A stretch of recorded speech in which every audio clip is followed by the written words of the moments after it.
PFI का leader Abu बकर सिद्दीकी गिरफ्तार किया गया है। आरएसएस नेता श्रीनिवास की हत्या के आरोप में गिरफ्तार किया गया है।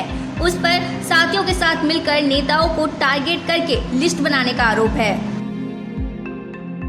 आजम खान उनके समेत 4 अन्य लोगों के खिलाफ एफआईआर। यूपी के रामपुर के जौहर विश्वविद्यालय में जमीन के नीचे दबी हुई नगर पालिका की सफाई मशीन के संबंध में समाजवादी पार्टी के विधायक आजम खान, उनके पुत्र अब्दुल्ला खान समेत 4 अन्य लोगों के खिलाफ एफआईआर दर्ज की गई है। हरियाणा में गुरुद्वारे के प्रबंध के लिए बनाया गया कानून संवैधानिक। सुप्रीम कोर्ट ने हरियाणा में गुरुद्वारे के प्रबंध के लिए बनाए 214 के कानून को संवैधानिक करार दिया। सुप्रीम कोर्ट ने कहा है कि इस कानून में कोई अवैधता नहीं पाई गई है। कानून के खिलाफ याचिका खारिज की गई। जस्टिस हेमंत गुप्ता और जस्टिस विक्रम नाथ की बेंच ने फैसला किया। नोएडा के सेक्टर 21 में निर्माणाधीन दीवार गिर गई, जिसमें 4 लोगों की मौत हो गई और कई लोग घायल हो गए। घटना जलवायु विहार की है। सूचना मिलते ही पुलिस और प्रशासन मौके पर पहुंचे। रेस्क्यू ऑपरेशन जारी है।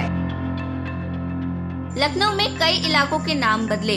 उत्तर प्रदेश की राजधानी लखनऊ में बालिकगंज चौराहे का नाम बदल दिया गया है। इस चौराहे को अब विश्व हिंदू परिषद के पूर्व अध्यक्ष अशोक सिंघल के नाम पर होगा।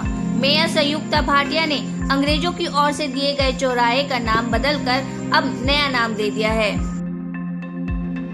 जयपुर रेलवे स्टेशन पर हवाला के 10,97,000 रुपए के साथ एक युवक को गिरफ्तार किया गया है। आरोपी का नाम जितेश गंगाराम बताया गया है, जो गरीब रथ एक्सप्रेस ट्रेन से मुंबई जा रहा था। खबर है कि युवक को सराय रोहिला से बांद्रा उतरना था। मुखबिर से सूचना मिलने के बाद जीआरपी थाना पुलिस जयपुर रेलवे स्टेशन पर आरोपी जितेश को गिरफ्तार कर लिया। 26 से 28 सितंबर के बीच होगा कांग्रेस अध्यक्ष पद का नामांकन। राजस्थान के मुख्यमंत्री अशोक गहलोत भी कांग्रेस अध्यक्ष पद के लिए नामांकन दाखिल करेंगे। कहा जा रहा है कि 26 से 28 सितंबर के बीच पर्चा भर सकते हैं। सूत्रों के हवाले से खबर है कि कांग्रेस प्रेसिडेंट सोनिया गांधी ने पार्टी के वरिष्ठ नेता शशि थरूर को अध्यक्ष पद के चुनाव लड़ने को मंजूरी दे दी है। अभिनेता इमरान हाशमी पर पथराव। जम्मू कश्मीर में अभिनेता इमरान हाशमी पर पथराव किया गया। मामला पहलगाम का है, जहां उन पर पत्थर फेंके गए। पुलिस ने मामला दर्ज कर जांच जारी की है। शराब घोटाले को लेकर ईडी की कई शहरों में छापेमारी। दिल्ली की तथाकथित शराब घोटाले के आरोप में देश भर में कई शहरों में ईडी की छापेमारी चल रही है। हैदराबाद में भी छापेमारी चल रही है। दिल्ली की एक्साइज पॉलिसी केस में दूसरे दौर की छापेमारी के दौरान ईडी के अधिकारी बेंगलुरु, चेन्नई के साथ साथ हैदराबाद में भी कई ठिकानों पर छापेमारी कर रही है। अरविंद केजरीवाल का गुजरात में दौरा। दिल्ली के मुख्यमंत्री अरविंद केजरीवाल का गुजरात के दौरे पर रहेंगे। अपने गुजरात दौरे से पहले अरविंद केजरीवाल ने ट्वीट कर कहा कि इस तरह विरोधी पक्षों को कार्यक्रम करने से रोकना ठीक नहीं। आप अपने कार्यक्रम कीजिए, बाकी सभी पार्टियों को अपने कार्यक्रम करने दीजिए। हार जीत तो लगी रहती है, इस तरह लोगों को धमकाना सही नहीं है।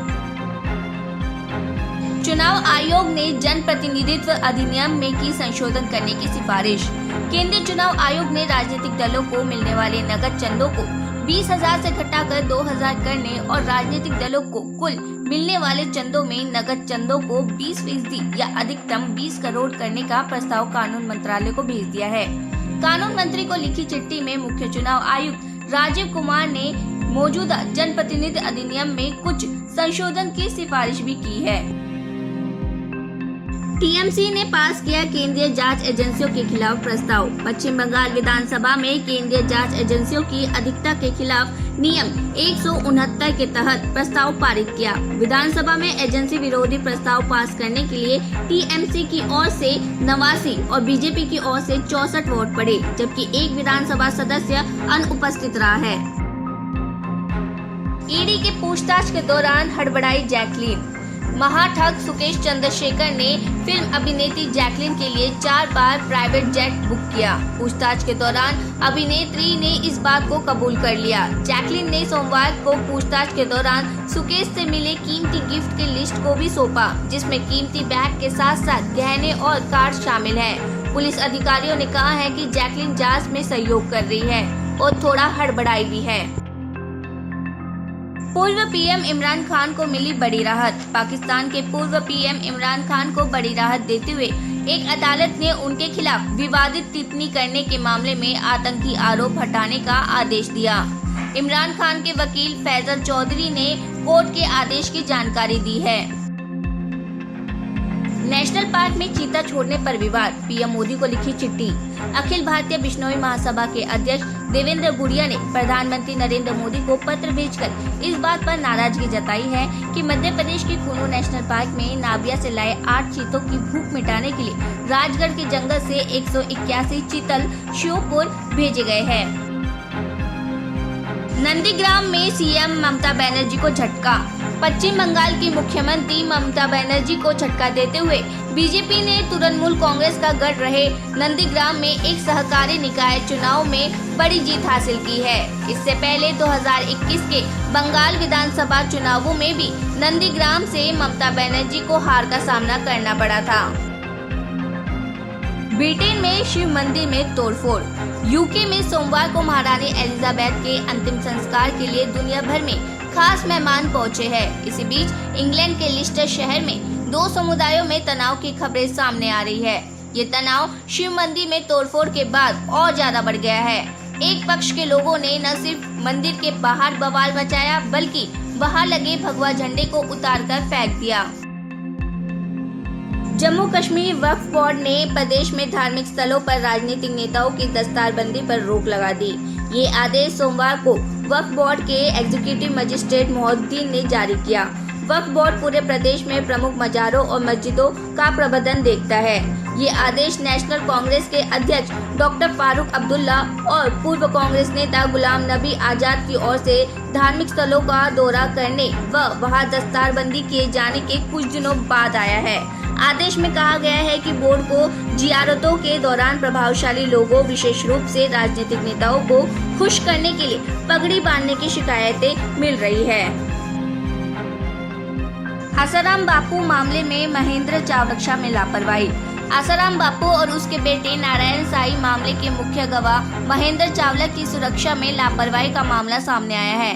इस संबंध में महेंद्र चावला की ओर से उच्च अधिकारियों को शिकायती पत्र भेजा गया है। साथ ही खुद की जान को खतरा बताया गया है। शिकायती पत्र में बताया गया है कि उनकी सुरक्षा के लिए कागजों में 5 सुरक्षा कर्मी तैनात है, जबकि हकीकत में 2 या 3 ही सुरक्षा कर्मी रहते हैं।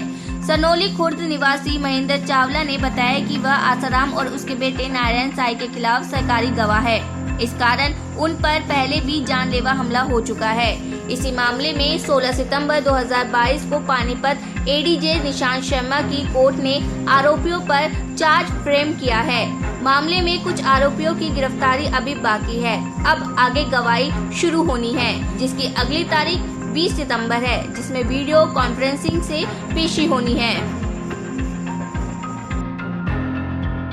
देश में कोरोना वायरस के 4043 नए मामले सामने आए हैं। पिछले 24 घंटे में 4676 मामले ठीक हुए हैं। वर्तमान में कोविड के 47,379 सक्रिय मामले हैं।